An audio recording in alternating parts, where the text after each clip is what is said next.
How many people do we have on, Dan? Just that. Oh, I see that at the top, 34. Okay, cool.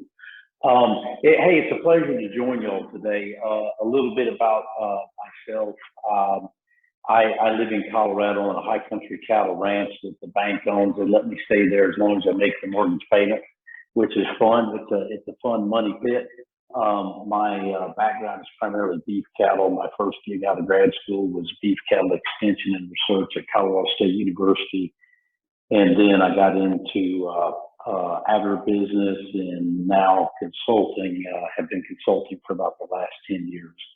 Context is a 30-year-old consulting firm, 100% focused on agriculture and food. We began, and actually one of the career stops along the way, I worked for a global carbon firm called Camco and put together a portfolio of digesters, primarily from dairy farms across the U.S.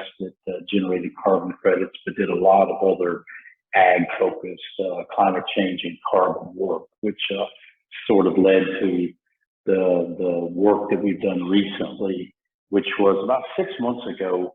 We said, you know, there's so much going on with regard to the explosion of carbon programs and carbon markets in agriculture that we really need to try to make sense of this and give our clients some guidance.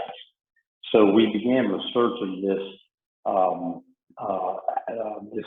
topic and put together what we call a multi-client study. So some of the information I'm going to be using today is pulled from that. The bulk of the work, of course, is around farming, crop production, but there is some things going on around range management. I'll try to cover those aspects of it. And hopefully we'll have time at the end for some questions. I'm going to go through a lot of this rapidly because there's so much to cover, but hopefully it'll give you maybe you'll come out of this knowing a little bit more than you did going into it. Okay, let's see how I change slides here. Okay, so I think the place to start is just around the science of greenhouse gas emissions in agriculture specifically. This chart shows where society stacks up in terms of our contribution to, you know, down at the bottom, you see 6.6 gigatons. I think a gigaton is a billion tons of carbon dioxide equivalent emissions. Why carbon dioxide equivalent? That's the common denominator, because we're talking about 6 different greenhouse gases, with each one of them having a different impact on the global warming potential. Carbon dioxide meaning 1, you know, methane around 28 to 32 times the global warming potential, and nitrous oxide like 320 times the global warming potential of carbon dioxide. Those are the 3 greenhouse gases that we're worried about in agriculture. And agriculture emits around 10% of that 6.6 gigatons. But really the opportunity is that agriculture is the one sector of these sectors that I showed here that really can be a solution, because, you know, transportation, we can go to electric vehicles, we can burn biofuels. With power generation, you know the story, you know, nuclear power is greenhouse gas emission free. But when have we built a new nuclear power plant? So we're seeing coal-fired power plants being converted to natural gas, which dramatically reduces emissions, but it's not emission free. Same way in industry, there's, you know, these other aspects have some tools in their toolbox, but nothing like agriculture, where we, you know, have hundreds of millions of acres that we can utilize to sequester carbon into the soil, pulling greenhouse gases out of the atmosphere. So while we do emit, we are also can be a big problem solver here. And that's why we've seen the explosion of these carbon markets. So this graph here, I can imagine, I don't know, probably many of you on the call, but this is, you know, high school biology. And the whole the whole, premise of soil carbon sequestration just goes back to photosynthesis. And you know how it works. Plants absorb carbon dioxide out of the atmosphere. And, not only does that generate above ground biomass, but it also generates, below ground biomass. And that's where the action is the roots that are developed and then decay over time are depositing carbon into the soil. And so if we're talking crop production, when that soil is tilled, which is the norm, of course, for preparing seed bed and disking in the residue, then you're unfortunately releasing all that carbon into the atmosphere as carbon dioxide. So the gains are reversed under, traditional conventional tillage. And so most of the programs around carbon markets and crop productions, or many of them, are focused around reduced tillage or no-till, where you're keeping that carbon in the soil, which of course is good for moisture retention, for improving the microbiome and the trillions of bacteria that are in the soil that drive everything that happens below ground and improve soil health. And so that's where many of these programs are focused on, is improving soil health through reduced tillage. Now, there are other practices and other technologies that reduce greenhouse gas emissions associated with, conventional agriculture as well. But right now we're talking about carbon sequestration. So as I mentioned, I'm not going to read this slide to you. You can read better than I can, I'm sure. But the exciting thing that after we globally have been talking about climate change and ways to resolve it, agriculture until very, very recently has been left out of the party. It was all about, reducing industrial emissions, reducing, leaks associated with gas and oil exploration and production and transmission. And the reason that agriculture was kind of left out of the party is because you can't put a meter on a field or on the expanse of rangeland. And so there was so much uncertainty, whereas you can put meters on smokestacks and on gas pipelines and many industrial processes. And so by metering, it gave people confidence on the emission reductions that were occurring. But now we have done a lot of research in these few decades and have developed models and have added more confidence to what is actually occurring with practice changes in agriculture. So that has, led to the explosion of carbon programs and carbon markets, as well as, of course, the creation of, the corporate social responsibility, or ESG, environmental, social, and governance, programs in investing. So, you can name any publicly traded company out there, and usually the number one pillar of their ESG or CSR program is a commitment to reduce greenhouse gas emissions or achieve net zero emissions by some future date. And so what does that mean for you folks that are in the range management business? With livestock, the way that we're going to be able to improve the health of the soils of our rangeland is either through rotational livestock grazing, because it's going to encourage deeper root systems. It's going to improve soil fertility rather than, just conventional grazing techniques. Secondly, perennial grasses. One example of this that some of you, or maybe all of you, are aware of is, a new product that Bayer is releasing. It's called Rejuvra. And Rejuvra is a herbicide that is intended to kill annual grasses like cheatgrass and Methuselah head, I think is what it's called, and other annual grasses that have invaded our rangeland. And by killing off those annual grasses, you get a return to deeper rooted perennial grasses and forbs. And this is going to, presumably increase the amount of carbon that is deposited into the soil. So Bayer is doing a lot of research trying to understand the increase in soil carbon that occurs as a result of that, and can they, help ranchers and land managers pay for the use of this product through the sale of carbon credits that are going to be generated. So you're going to be, hearing much more about that. There's a lot of research going on, and Bayer's in the process, this huge global conglomerate of creating their own carbon market, and they are banking on being able to sell what we call charismatic carbon. Charismatic carbon is carbon with a story. Voluntary carbon credit buyers want to know, where did these carbon credits come from? Just like a lot of people today want to know, where is their food coming from? How did you treat the animals that were raised, of the burger that I'm eating, and how are you treating the people there? What are you doing to protect the soil?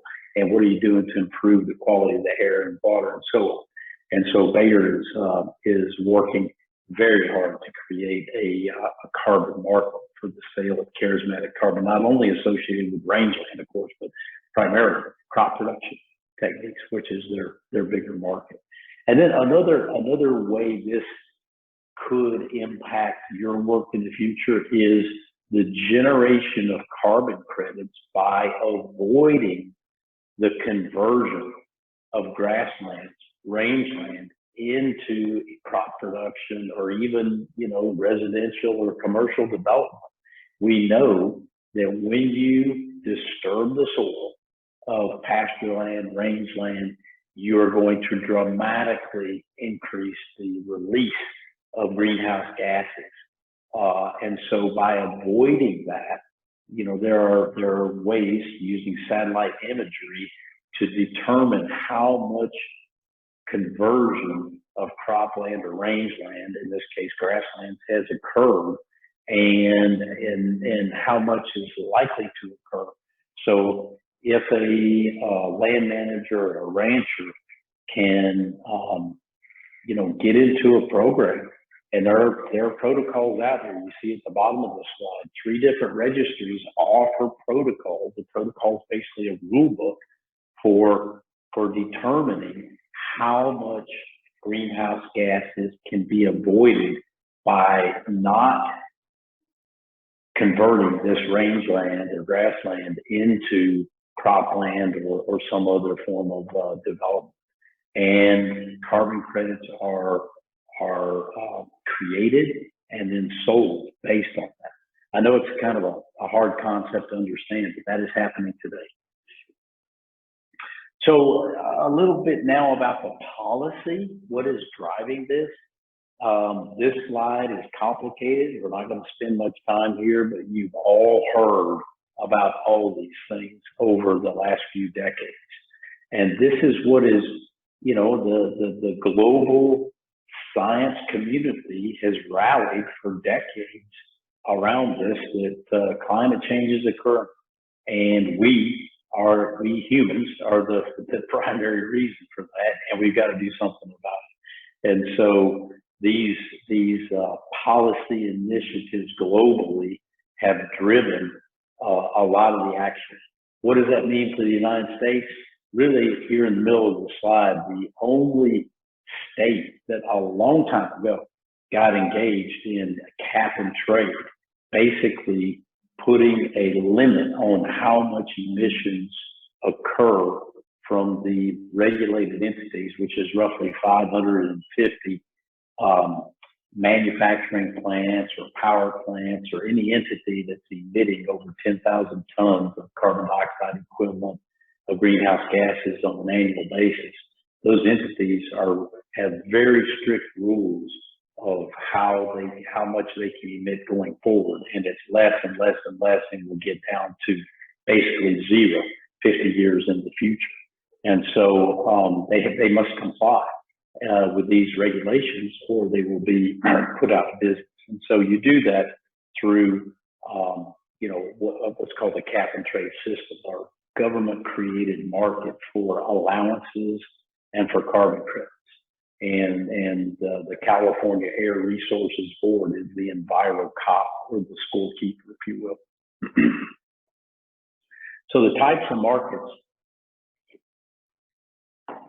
that are out there are pretty simple. It's just compliance and voluntary. And in the previous slide, the only compliance market out there is the state of California, which has created a ton of opportunity, especially for the dairy sector, that is today putting in anaerobic digesters, capturing this wet manure, creating biogas, scrubbing that biogas, and putting it into the national grid of natural gas pipelines as renewable natural gas. And so the California also has a law for those entities selling fuel that, you have to reduce the carbon intensity of that fuel. And it's called the low carbon fuel standard. So this has created hundreds and hundreds of millions of dollars of payments going from the Shells, the BPs, the Chevrons, to project developers and dairy farmers, and in a few cases hog farms that are putting renewable natural gas into the pipeline. Used to be we would create renewable electricity, but the advent of cheaper solar power and wind power has basically idled all of the electricity that's generated on using digesters. I know this doesn't impact you, but I wanted to make you aware of what else is going on in agriculture. The voluntary market is really where the bulk of the action is.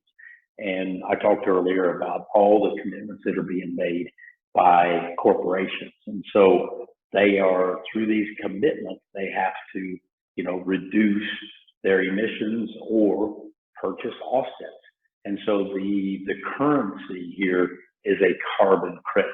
A carbon credit is a metric ton, 2,204 pounds of carbon dioxide equivalent. It's very abstract. You can't see it. You can't put it on a scale. You just have to trust the science that is behind it. And so these entities, let's like American Airlines, they have a commitment to reduce the emissions associated with that. Well, they're not buying today biofuels to put in jets. So they need to achieve their goals, their commitments, they are buying offsets. Probably the best example here is Microsoft. Microsoft, I think, was started in the 70s. And last year, they committed to not only be net zero in their current operations with regard to greenhouse gas emissions, but they committed to offsetting 100% of their historical emissions going all the way back to inception of the company. So Microsoft bought every single credible voluntary carbon credit that was generated in 2021 that they could get their hands on. And it's likely to be the dominant buyer going forward, which is great news if you're creating credible carbon credits.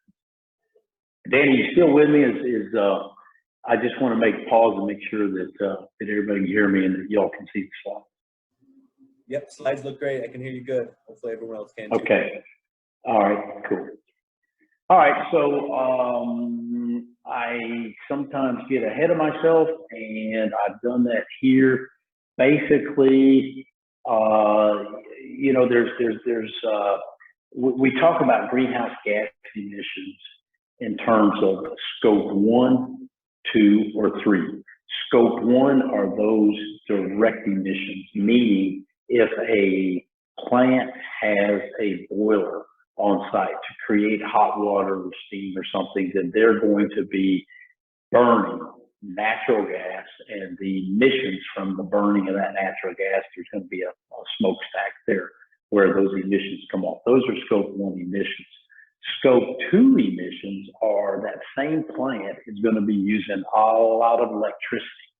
And so the greenhouse gas emissions, they're responsible for their electricity demand, and depending upon where they get their electricity from, what utility, that utility may be, nuclear, it could be hydro, more than likely a lot of coal, could be natural gas, but each utility understands what the greenhouse gas emissions are from their portfolio of energy generation sources. So those are scope 2 emissions. And then you see scope 3 emissions. And you've all heard about Walmart. Walmart being probably the most notable company that said, we can absolutely reduce the emissions associated with our stores and our warehouses, but that is not even 1% of Walmart's direct impact on greenhouse gas emissions. All the emissions come from the supply chain, because all they're doing is retailing other, entities that are manufacturing these goods.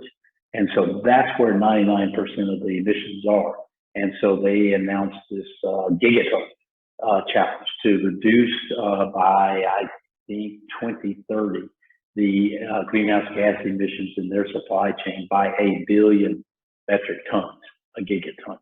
And they're dead serious about that. And if you're a supplier to Walmart and you aren't showing emission reductions in a credible manner, then you will no longer be, allowed to sell to Walmart. And so, in the bottom of this slide, you see you can, close down the factory if you want to reduce emissions. You could use biofuels, or you can buy carbon credits. And so many entities are purchasing carbon credits. So there's, in talking about carbon markets, I'd love to try to make the complex simple, but this slide demonstrates the complexity. It is just, the science is complex and in some cases controversial. Oh my gosh, the policy is very complicated and continually changing. And then you get into the markets, and the markets are complex. And it's no wonder that farmers and ranchers are reluctant to sign up to these programs because of the complexity. And there's a lot of legal requirements. There's a lot, there's many pages of contractual obligations for farmers and ranchers if they enter into a program. So we don't have time to dig into the complexities that I'm presenting here, but these are the typical players that are involved in the generation, the market, the monitoring, reporting, and verification and sale of a carbon credit. And we've talked about CARB, but the global voluntary carbon credit, remember, there is no regulator. That's why we call it the Wild Wild West, because there's really no sheriff in town. Anybody can make up any rules they want. And if they can find a buyer for that, well, congratulations. But there has been very strong and good attempts to bring some sense to the marketplace. And so the 4 dominant players in the U.S. are right here. These registries, VERA, the Climate Action Reserve, American Carbon Registry, and the Gold Standard are 4 entities. Each one of these are at least 20 years old, and they have their own set of governance rules, and they have their own scientific advisory committees that develop the protocols. And the protocols is basically a rule book or a recipe that the scientists have agreed is, what you need to follow to create a credible carbon credit that is that meets certain standards. And so then in this next slide, you see the carbon programs that have just been, you see a new announcement every few weeks. Corteva, Gradable, Nori, Indigo Carbon, Agoro, and on and on. And we're going to see more. And so there's, hundreds of millions of dollars that is being thrown at this because these companies see that if, for instance, if you're a Corteva or a Bayer, if you want farmers, and in Bayer's case with Rejuva ranchers, to use your products, you've got to help them figure out a way, if these products, of course, result in reduced greenhouse gas emissions or somehow promote soil carbon sequestration, then you've got to help them figure out a way to get an extra revenue generation from them. And some other players here are the verifiers, to give the buyers confidence in the veracity, the realness of this carbon credit. Then you've got third-party entities that are looking over the shoulder of the farmer or the rancher or the project developer and looking at the data and verifying that the project actually occurred and the data meets the quality standards for the protocol and whatnot. And at the bottom, of course, the engine that makes all this happen is the money. The money's got to flow from the buyers back down to the, where the action is at the farm or ranch. So this slide is another way of dissecting the previous complicated slide, which, my job today is to try to give you enough information maybe to be curious, to perhaps learn more. It's not to make you an expert, certainly, because I'm not even sure I'm an expert, and I've been dealing with this for 20 years. But I've learned a lot more than I used to know. So this, I really don't think we need to take the time to dig in deep, but it just gives a little more insight into the different players in the carbon markets. Dan, why don't we pause right here and just see if there's any questions or comments? I'm probably halfway through, maybe a little more before we go on, or do you want to wait till the end? Oh, no, that's great. Yeah, if anyone has any questions, let's jump in.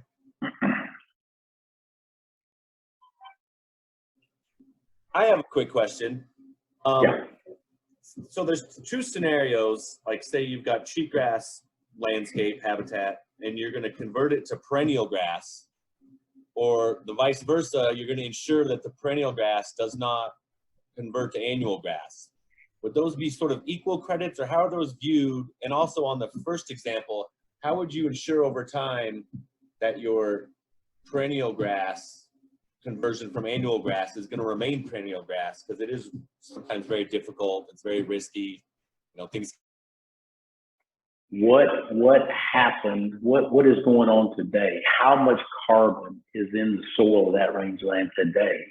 And then you go out and let's say you kill all the cheatgrass and you encourage the growth of the perennials, and you measure the carbon a year later, 2 years later, 3 years later, and you can quantify through, carbon, through measuring soil carbon, how much carbon you have deposited into the soil. Now, you and I both know that's expensive, especially if you're talking about thousands or tens of thousands or hundreds of thousands of acres that make up, the ranches, as well as, I've got grazing permits with the Bureau of Land Management. And so, how can you afford to get across all that land on a four-wheeler and physically take soil core? You can't. And so we're going to talk about that, in a bit, about some of the costs and problems associated with today on monitoring, reporting, and verification. Did I answer your question, Dan? Yes, thank you. Okay, let's keep rolling. So I've talked about the quality of carbon credits, since there's no standard and there's no cop out there unless you play with one of these registries. They are the cop, according to if if you create carbon credits utilizing the protocol associated with a certain registry. But buyers want to know, are these carbon credits real, and are they permanent? Soil carbon is not permanent if that soil is disturbed. If you're buying carbon credits associated with the growth of trees, well, we all know those trees can burn up, and when they burn, all that carbon is released. And so, how do you deal with that? There's ways of doing that, and that is the insurance programs. Can you imagine that? Insurance for carbon credits, or buffer pools to pull from that buffer pool should a project get reversed through disturbance of the soil or the burning of the forest or something like that. So, and then the most important thing is up here in the upper right, are they additional? So that term you'll hear a lot, additionality, meaning ideally the revenue from the sale of a carbon credit was the driver or the incentive for adopting a new practice, like the purchase and application of Rejuva. The sale of that carbon credit motivated that rancher to use Rejuva to kill off the cheatgrass, see the return of the perennials, which, yes, they're going to have increased carrying capacity. Yes, there's going to be improved, beef production or sheep production from that land. But the carbon revenue was the primary driver. Ideally, that's what's going to happen. The buyers of carbon credits don't want to pay farmers and ranchers for what we call business as usual. So that's the ugly part of the good, the bad, and the ugly of carbon markets, is that if you as a rancher are an innovator and you have been doing rotational grazing, you have been, adopting other conservation practices that have resulted in, increased water retention, increased carrying capacity, you're left out of the party. The pioneers, the innovators are not able to get involved, engaged in this. Now, the USDA is going to be throwing hundreds of millions, if not billions of dollars at farmers and ranchers going forward to help solve the U.S., climate change issues. And they recognize that this is a major flaw of carbon markets today, and are going to try to get around that and reward the pioneers and innovators. But today, the carbon buyers don't want to pay for business as usual. They want to know that their hard-earned money is driving new practices, new technologies being adopted to reduce greenhouse gas emissions. And then, are they real? What about leakage?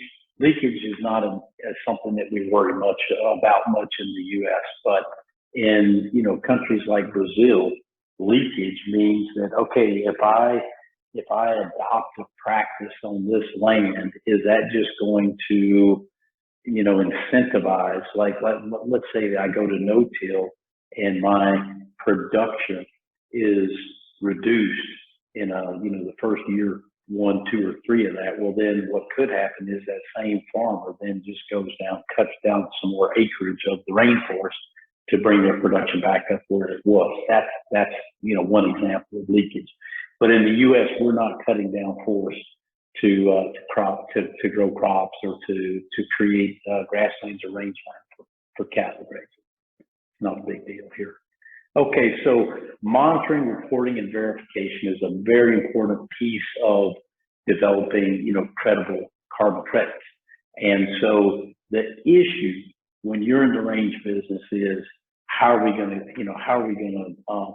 do this cost effectively? And so some of I'm sure, Greg Simons. I forget the name of his company. Well, he's got a rangeland consulting company.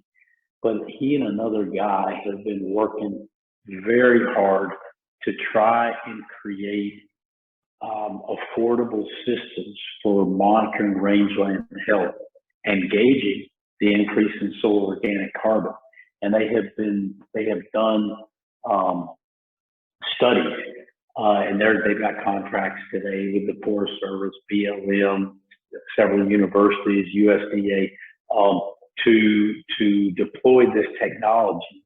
And it's satellite imagery that's being ground truthed with, I think, drone as well as imagery that's collected from an aerial camera above a four-wheeler, and then, of course, soil sample. In other words, how well is the satellite image telling the story of changes in soil organic carbon based on what you see on the surface of that rangeland? That's the biggest issue that we're going to have to overcome for rangeland. When you're, making a couple $1,000s an acre in return from growing corn or beans, then you can justify, paying some good money, $25 for a soil sample. You can't do that on rangeland. And so that's the biggest issue that we're going to have to overcome, and there is a lot of work going on in that arena. This slide just shows some of the players out there that are involved in the monitoring, reporting, and verification of agricultural carbon credit generation. Most of these would be focused on farming and not rangeland, but there is more and more work happening there. And of course, I'm sure when you look over here on the right, Comet Farm is something that's going to be familiar to all of you, and maybe some of these others. So this slide just reinforces what I've been talking about, the challenges of trying to make this affordable for the millions of acres of rangeland that you all are involved in the Western states. So this slide shows the demand. Actually, this slide is out of date. Here we are now in 2022, and the level of demand, which is the purchases now in 2021, exceeded the issuance or the supply of carbon credits, which is very good news for us in agriculture. Another reason that we have not seen more farmers and ranchers get engaged in the carbon markets is because it didn't pay. Carbon is dramatically undervalued. The global average of a voluntary carbon credit has hovered around $3. In some cases, it's gone up as high as $7. Well, now we're seeing, many programs that are offering farmers $15 per ton of carbon sequestered or per ton of greenhouse gas emissions avoided and up. And there is, nobody knows for certain, of course, what's going to happen, but given the plethora of commitments being made by corporations and by governments, that the price of carbon could go as high as $100 a ton in the next 20 years. Time will tell. But, you have probably seen articles, for instance, in the United Kingdom, they, looking at the cost of climate change, their government is valuing carbon at about 250 pounds, which would be close to $300 a ton for a ton of carbon. And so it's not unreasonable to assume that carbon is going to become much more valuable, which is good news for us in agriculture, because we're going to benefit from that based upon things that we can do. So this slide shows that the range of prices that are being paid to producers today for generating carbon credits. And really the only one that is writing contracts today that I'm aware of for soil carbon, other than avoided grasslands conversion, is this program here called Grassroots Carbon. And I am aware of two ranchers, the sizable ranchers in Nebraska and Colorado, that have signed contracts that have received hundreds of thousands of dollars from this program to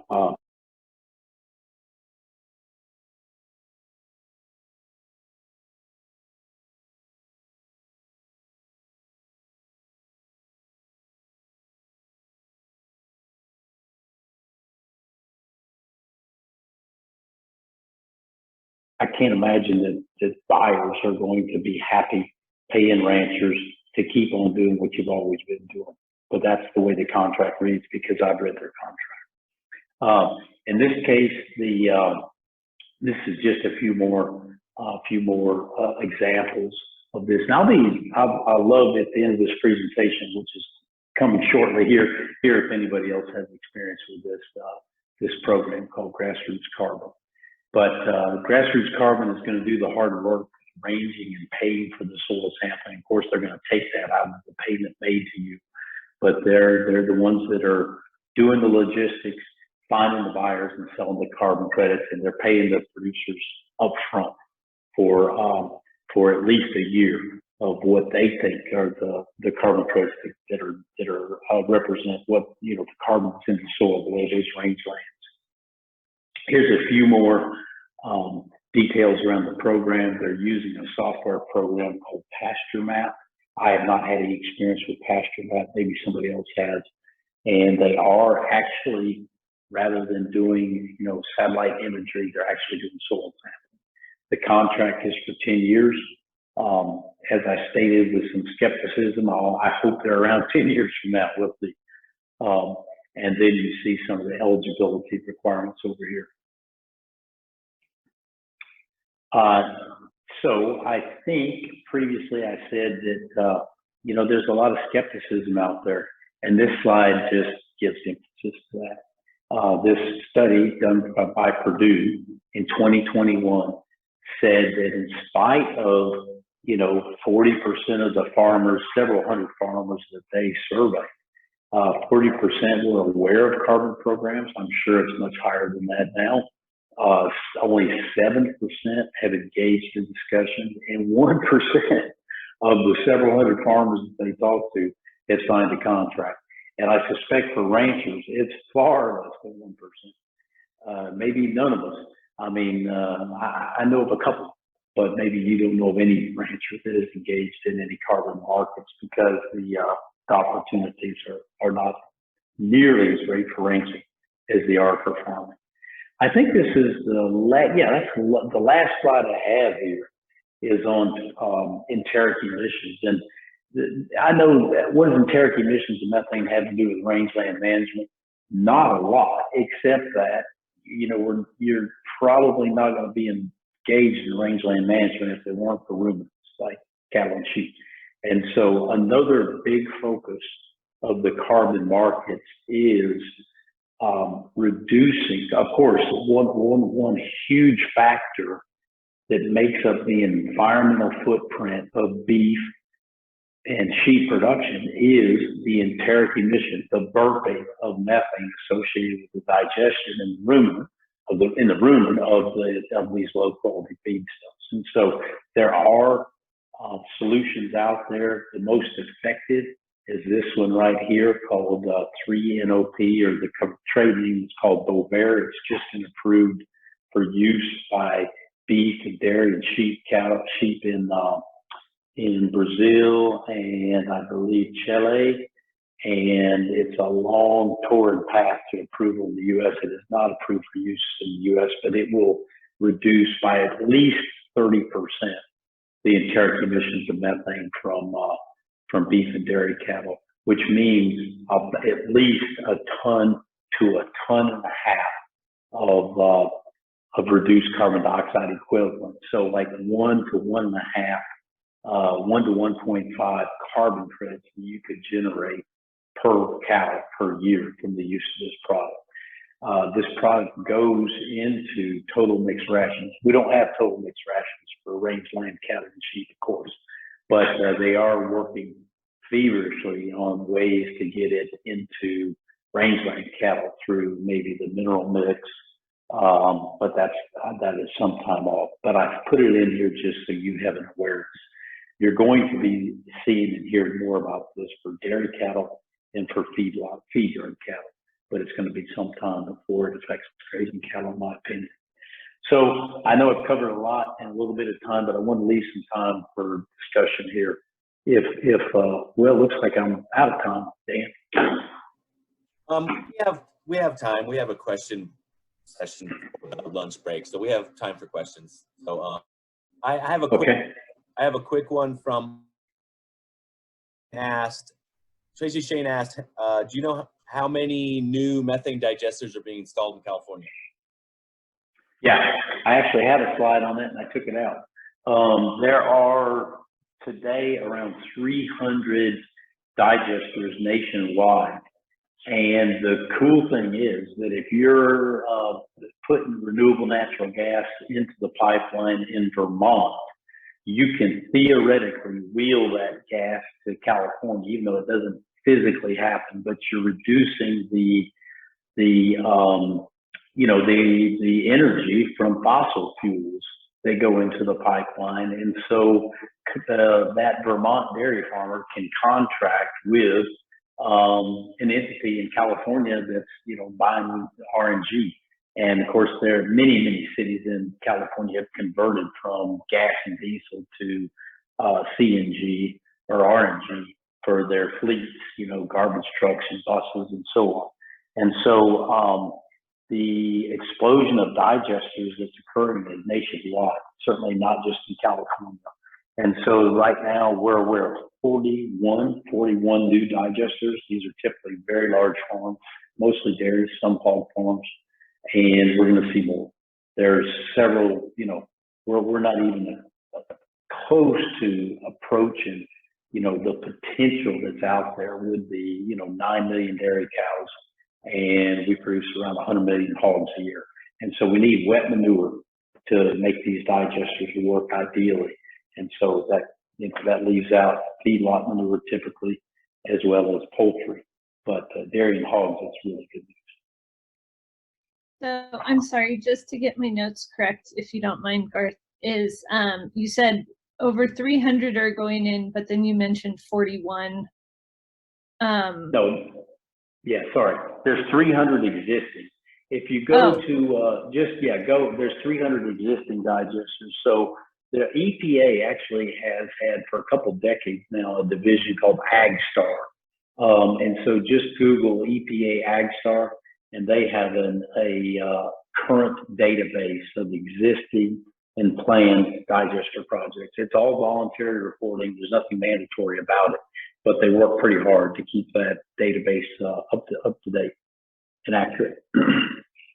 Okay, thank you so much, because I did see that there was maybe 30 million or maybe, I don't know, it was in the millions in the new infrastructure bill that passed. So just for methane digesters. So I was curious about how that was progressing.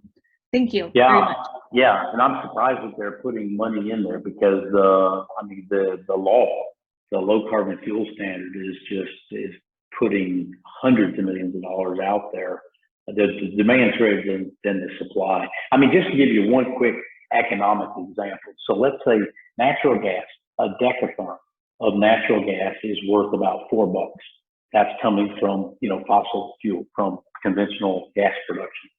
Now, today, with the environmental benefits of the low carbon fuel standard credits and the RINs, a RIN is a renewable identification number associated with the renewable fuel under the EPA Renewable Fuel Standard Program, and cellulosic biofuels like RNG created from manure. Manure was created from the digestion of feedstuffs that sequester carbon dioxide out of the atmosphere.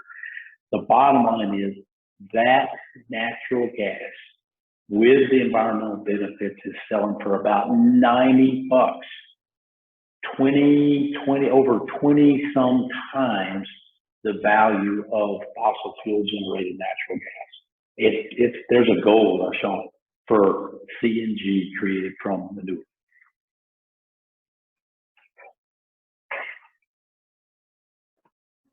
Looks like Sherm has a question. Go ahead. Boyd, thank you very much, or Garth, thank you very much for your fascinating presentation. I gave a similar one a decade ago, except that it was not at all like yours because I didn't have nearly the information you have, but a lot has changed. At that time, I saw a map of where there were carbon markets, and Nevada was left off the map, I presume, because the soils are too variable for our Right. grazing programs to be monitorable, and also it's too dry. And it strikes me that the place in Nevada where we could do the most carbon sequestration in soil would be in riparian areas. And a key part of that is riparian areas or wetlands and whether they function properly. It would be interesting to speculate about how much carbon was put into the atmosphere by the Humboldt River project that drained so much floodplain and converted soil organic carbon into organic greenhouse gases. But the question I have for you, though, really is there anybody who's marketing the restoration of riparian functions as a mechanism for capturing carbon and doing so in the marketplace?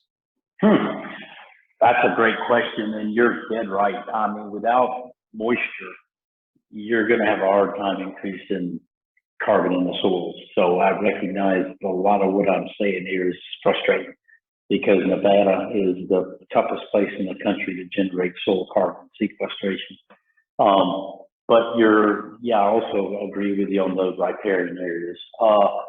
I am not aware of that. There is on a couple of the slides, you might have seen a logo from the Soil and Water Outcomes Fund, and there is some activity around unique projects like what you just talked about. I'm not aware of any specific examples, but I would think there's going to be opportunity, around that. But it's not common.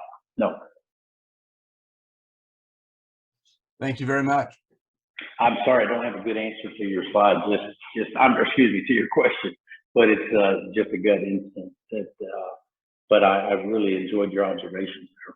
Well, the good news for the potential marketplace of this is that the places in Nevada where this could be done most effectively are mostly on private land.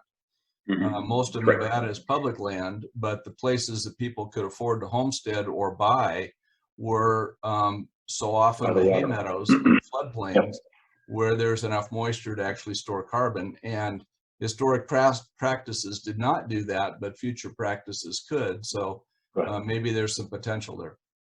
Yep. Thank you. Good. Thank you.